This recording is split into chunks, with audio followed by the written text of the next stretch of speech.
Hello दोस्तों, आज हम फिर से बात करने वाले हैं आपके हिस्ट्री के सब्जेक्ट की। ठीक है, फर्स्ट सेमेस्टर के स्टूडेंट्स के लिए। जैसे कि आपको पता है कि हमने पहली वीडियो में 4 इंपॉर्टेंट क्वेश्चन आंसर डिस्कस किए थे। ठीक है, तो 3 से 4 क्वेश्चन हम और डिस्कस करेंगे जो बहुत ज़्यादा चांसेस है आपके एग्जाम में आने के। ओके, तो जो हमारा 5th क्वेश्चन है वो ये है कि पारंपरिक एवं उत्तर वैदिक काल की आर्थिक एवं राजनीतिक स्थितियों पर चर्चा कीजिए। जो पारंपरिक वैदिक काल था उसमें क्या स्थिति थी, आर्थिक राजनीतिक। ठीक है, और उसके बाद जो उत्तर वैदिक काल था उसमें क्या स्थिति थी। ठीक है, ये हम इसमें डिस्कस करेंगे। देखिए, भारतीय इतिहास में वैदिक काल लगभग 1500 ईसा से 600 ईसा पूर्व को माना जाता है। पारंपरिक वैदिक काल ऋग वैदिक काल को माना जाता है और उत्तर वैदिक काल। ठीक है, तो पहले हम पारंपरिक वैदिक काल की स्थितियाँ पढ़ लेते हैं। आर्थिक स्थिति क्या थी, ग्रामीण अर्थव्यवस्था कैसी थी उस टाइम पे। अर्थव्यवस्था मुख्य रूप से पशुपालन पर आधारित थी और अमेशियों पर केंद्रित थी। अमेशी गो इसे धन का एक माप माना जाता है और अक्सर वस्तु विनिमय के लिए मुद्रा के रूप में उपयोग किया जाता है। ठीक है,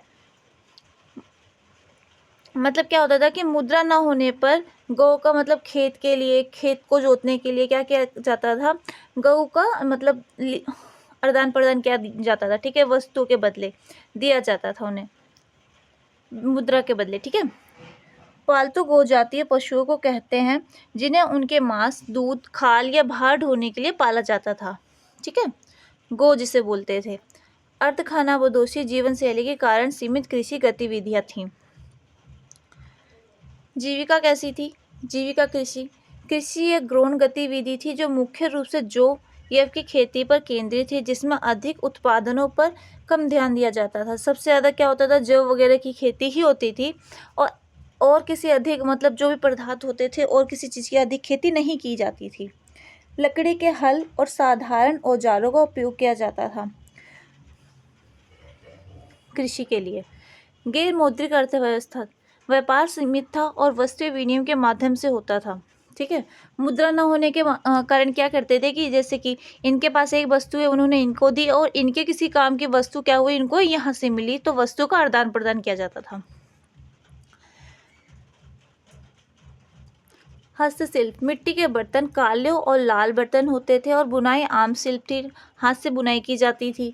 औजारों और आभूषणों के लिए तांबे और कांस्य जैसी धातुओं का प्रयोग किया जाता था। ठीक है,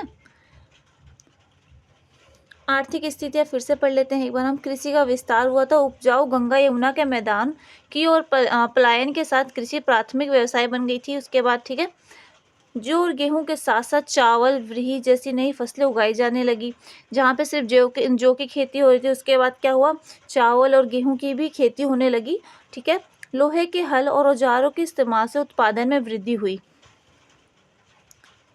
अधिशेष उत्पादन किया जाता था। कृषि अधिशेष के कारण शहरों का विकास हुआ और व्यापार में वृद्धि हुई। गांव अधिक आत्मनिर्भर हो गए, लेकिन उन्होंने बढ़ती अर्थव्यवस्था में भी बहुत बड़ा योगदान दिया। ठीक है, पशुपालन था।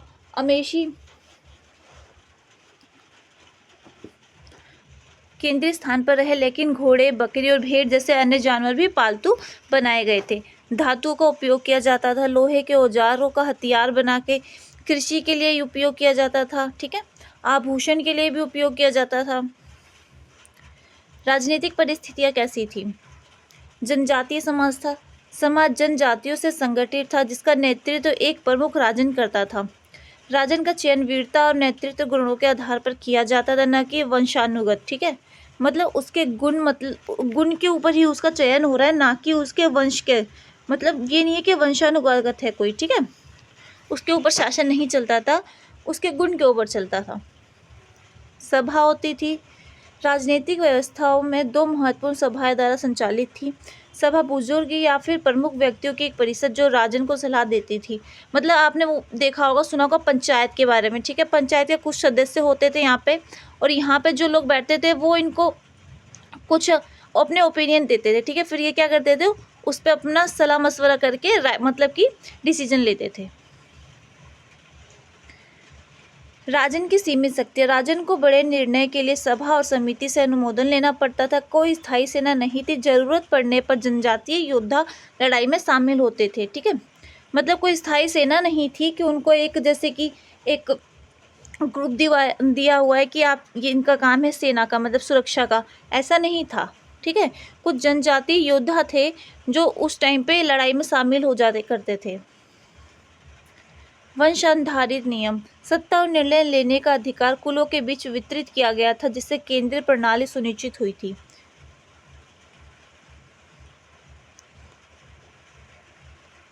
राज्य का गठन हुआ था, जनजातीय जन का विलय होकर बड़े राज्य जनपद बने, जो जनजातीय से क्षेत्र राज्यों में संक्रमणकार प्रतीक बने। ठीक है, जनपद बने थे। उदाहरण में क्रूर, पंचाल, कौशल और विदेशी शामिल थे, विदेह शामिल थे। ओके, वंशानुगत राजतंत्र था, राजस्व राजन वंशानुगत हो गया और सत्ता राजा के हाथों में केंद्रित हो गई थी।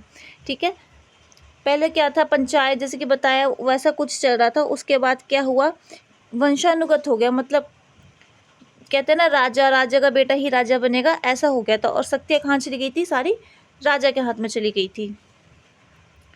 राजा ने राजस्व और अश्वमेध जैसे विस्तृत अनुष्ठान द्वारा समर्थित दिव्य दर्जा प्राप्त कर लिया था। सभा और समिति का पतन हो गया था।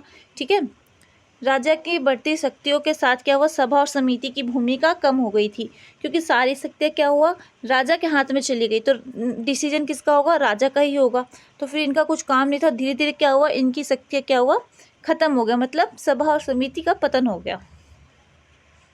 स्थायी सेना, पारंपरिक काल के विपरीत राजाओं ने रक्षा और विस्तार के लिए स्थायी सेनाएं बनाए रखी। ठीक है, जहाँ पे क्या हुआ था कि कुछ लोग जो थे थोड़े से वो युद्ध में जाते थे। ठीक है, उसके बाद क्या हुआ, राजा ने क्या किया, एक रक्षा के लिए, ठीक है, एक स्थायी सेना बना दी।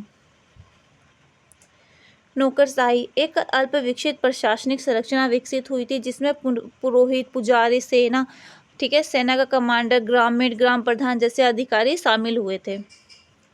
कानून एवं व्यवस्था थी, शासन के आधार के रूप में धर्म, सामाजिक और नेतृत्व कानून पर जोर दिया गया।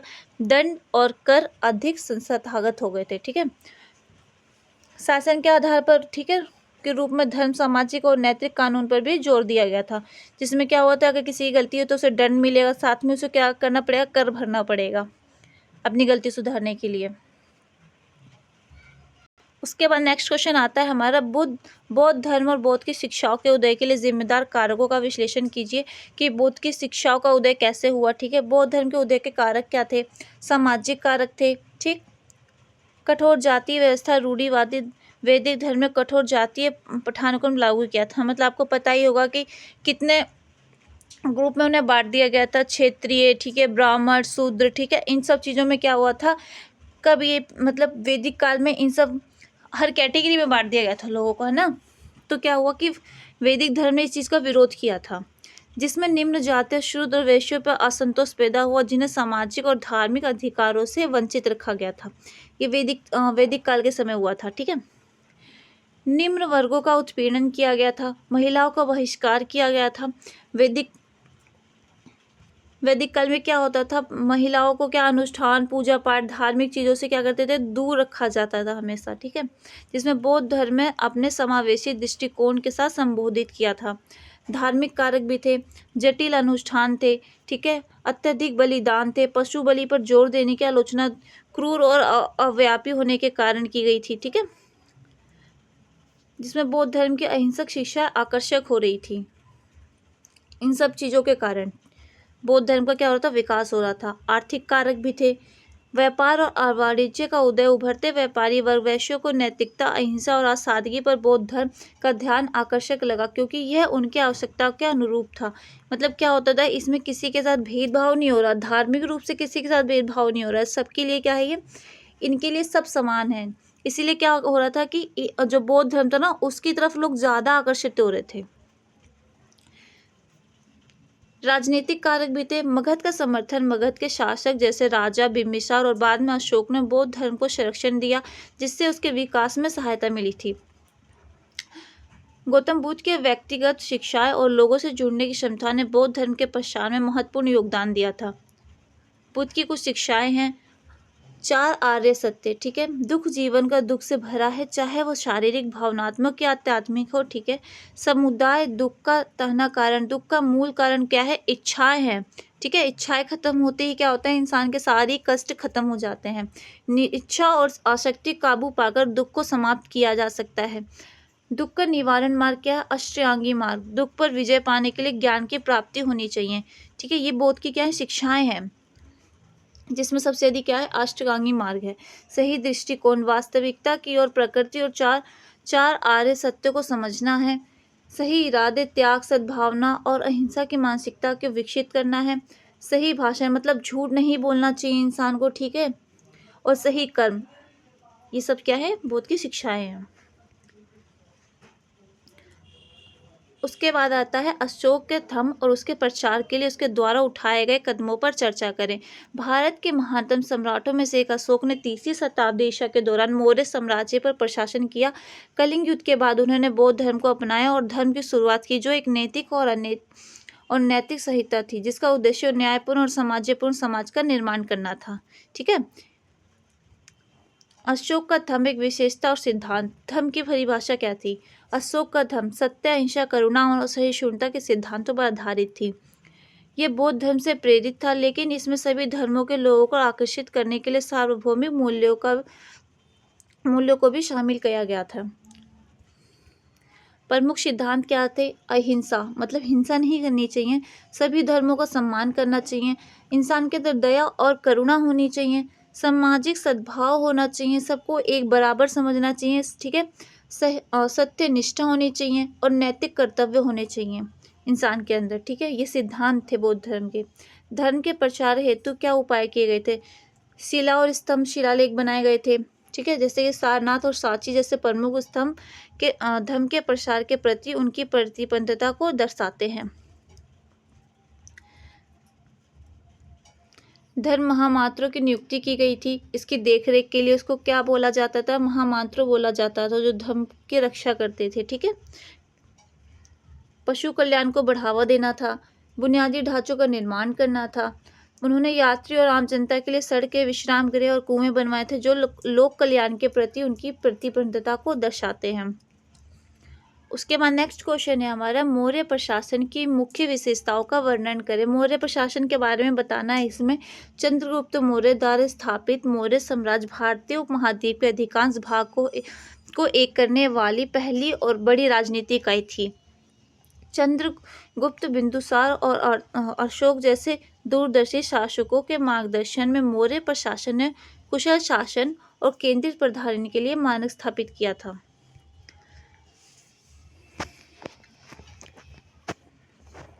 केंद्रीय प्रशासन कैसा था उस टाइम पे? पूर्ण राजतंत्र था। मौर्य राजा सर्वोच्च अधिकारी था, जो कार्यकारी, विधायी और न्यायिक स्थितियों का एक साथ मिलाकर काम करता था। मतलब इनके लिए क्या क्या था?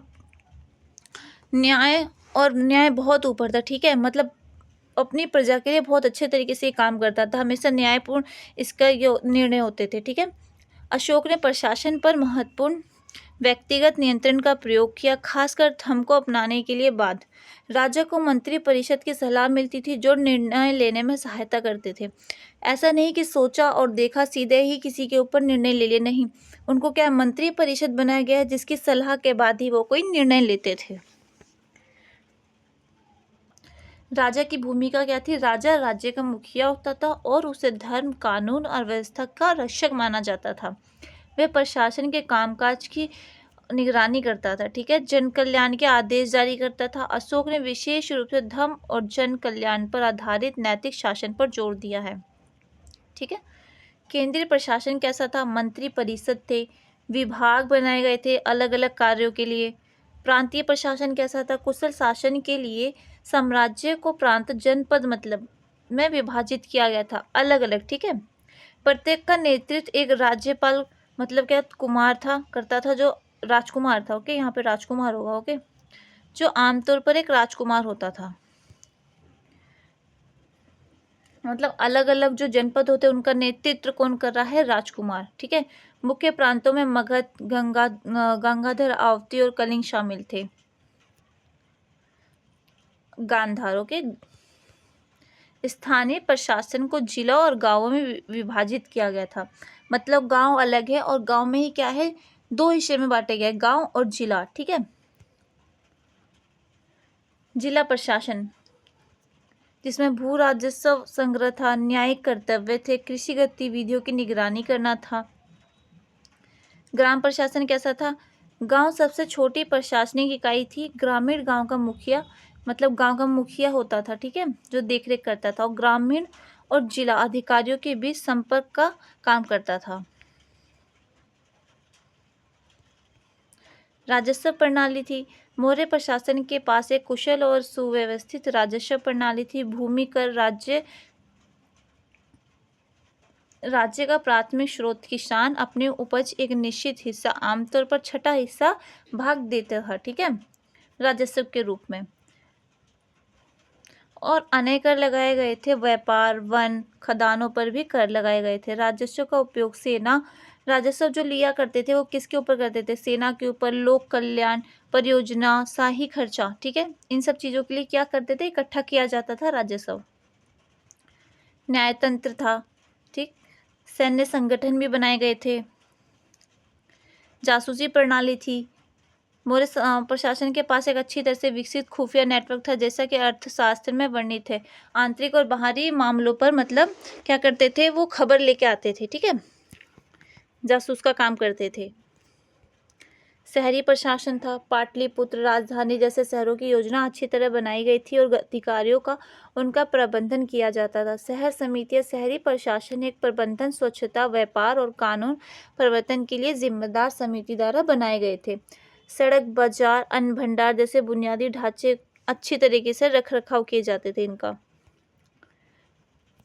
प्रमुख प्रांत में जैसे था मगध, गांधार, अवधी, कलिंग शामिल थे, ठीक है, मुख्य प्रांत थे जो।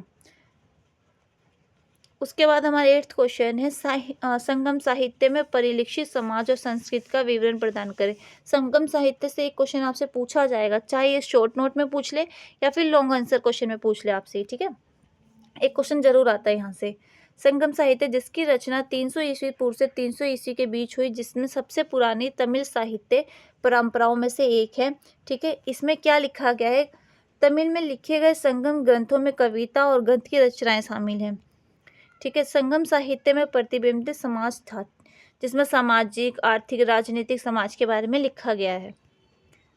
सामाजिक संरचना कैसी थी संगम साहित्य में? जनजाति और कुल आधारित समाज था। समाज और जनजाति कुल में संगठित था, जिसका नेतृत्व अक्सर मुखिया, जिसको क्या कहते थे? वैलीर कहते थे, ठीक है।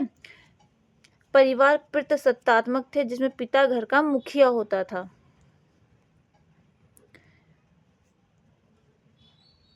विविध सामाजिक समूह थे। समाज जातियों में विभाजित नहीं था, बल्कि इसमें किसान, योद्धा, व्यापारी और कारीगर जैसे अलग अलग व्यावसायिक समूह थे।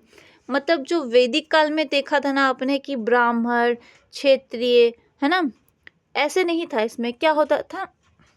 लोग अलग अलग व्यावसायिक समूह में बटे हुए थे, जिसका काम था कुछ व्यापार करना, कुछ योद्धा हैं, कुछ कारीगर हैं, ठीक है, ऐसे बटे हुए थे। ब्राह्मण मौजूद थे, लेकिन बाद के समय की तुलना में उनकी भूमिका सीमित थी उस टाइम पे। महिलाओं की क्या भूमिका थी? संगम समाज में महिलाओं का महत्वपूर्ण स्थान था, जिन्हें अक्सर मजबूत, स्वतंत्र और गुणी के रूप में चित्रित किया जाता था। भूमिकाएं क्या थी? कृषि और घरेलू गतिविधियों में भाग लेती थी महिलाएं, ठीक है। उसके बाद उनको शिक्षा लेने का भी और कविता और बुद्धिजीवी का भी पूरा अधिकार था। वैवाहिक प्रथाएं थी। परिवार और रिश्तेदार, मतलब सामाजिक था ना, वो समाज कैसा था उस टाइम का? परिवार का विस्तार किया गया, रिश्तेदार के बीच मजबूत संबंध बनाए गए, बुजुर्ग के प्रति सम्मान और मेहमानों के प्रति आतिथ्य पर जोर दिया गया। आर्थिक व्यवसाय था। किसान चावल, गन्ना, बाजरा जैसी फसलें उगाते थे। कारीगर क्या करते थे? बुनाई, मिट्टी के बर्तन और धातु के काम करते थे।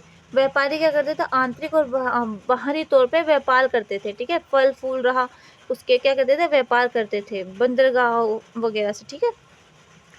त्यौहार और समारोह थे। त्यौहार अक्सर किसी चक्र और धार्मिक अनुष्ठानों से जुड़े होते थे। जैसे कि आपको पता होगा कि वहाँ पे क्या है? पोंगल, मतलब एक कृषि आधारित त्यौहार है उनका, ठीक है, फसल उत्सव है ये, बहुत धूमधाम से मनाते हैं वो लोग। संगम साहित्य में प्रतिबंधित संस्कृतियाँ क्या थी? राजनीतिक और योद्धा संस्कृति थी, योद्धा संहिता था, ठीक, जिसमें क्या होता था, युद्ध में वीरता का जश्न मनाया जाता था और पराजित योद्धा अपमान के बजाय मृत्यु को प्राथमिकता देते थे। मतलब अगर वो हार गया तो उसका अपमान नहीं, क्या करते थे, उसको मृत्यु के ही प्राथमिकता देते, मतलब शहीद योद्धाओं की स्मृति में बनाए रखते थे। धार्मिक विश्वास थे, जिसमें क्या करते थे, वो प्रकृति की पूजा करते थे, पहाड़, नदी, पेड़ जैसे, ठीक है। देवताओं की पूजा करते थे, मुरुगन युद्ध के देवता। अनुष्ठान और बलिदान थे, पशु बलि को और देवताओं को चढ़ाया जाता था। ब्राह्मणवादी अभाव था, ठीक है, उस टाइम। साहित्य और कला थी, कविता दो मुख्य विषयों पर विभाजित, अकम प्रेम कविताएं थी और ठीक है, उसके बाद थी पूरमवीर कविताएं थी। संगीत और नृत्य था, संगीत और नृत्य त्यौहार और समारोह के अभिन्न अंग थे। भाषा और शिक्षा थी, तमिल प्राथमिक भाषा थी जो अपनी समृद्धि और परिष्कार के लिए मानी जाती थी। शिक्षा को महत्व दिया जाता था, खास करके कवि, बुद्धिजीवियों और समाज में सम्मानित स्थान रखते थे, ठीक है। ये बहुत इंपॉर्टेंट क्वेश्चन है आपके 8 की 8 की, पूरे 8 क्वेश्चन की पीडीएफ आपको टेलीग्राम पे मिल जाएगी, आप वहाँ से डाउनलोड कर लो, ओके। और एक बार कमेंट में ज़रूर बताओ कि नेक्स्ट एग्ज़ाम आपका कौन सा सब्जेक्ट का है, okay. And all the best exam के लिए।